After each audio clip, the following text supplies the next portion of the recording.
সন্তান মা বাবা থেকে 12টা হক পায়, যদি আপনি আপনার সন্তানকে বাড়তি হকগুলো না আদায় না করেন, তাহলে আপনার ছেলে শিক্ষিত হয়ে বড় হবে না। আপনার ছেলে অন্যায় পথে যাবে, ঘুষ খাবে, সুদ খাবে, যদি আপনি আপনার সন্তানের হকগুলো আদায় না করেন। কোরআন হাদিস থেকে 12টি হক পাওয়া যায়। এক নম্বর হলো ছেলে যখন হবে তার কানের মধ্যে আযান দেওয়া। ছেলে হলো আযান দিতে হবে, মেয়ে হলো আযান দিতে হবে।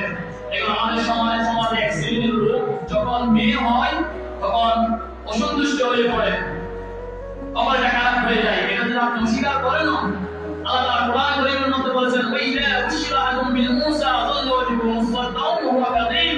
আমার উম্মতের মধ্যে এমন এক শ্রেণীর মানুষ আছে, যখন তাদের কন্যা সন্তান দুনিয়ার মধ্যে প্রেরণ করে তাদের কপালটা খারাপ হয়ে যায়, তখন তারা অসন্তুষ্ট হয়ে পড়ে। এমন লোক আছে না সমাজের মধ্যে? আছে, কারণ আল্লাহ তাআলা কোরআন কারীমের মধ্যে বলেছেন। তো তাহলে সন্তানের প্রথম হক হলো মা বাবার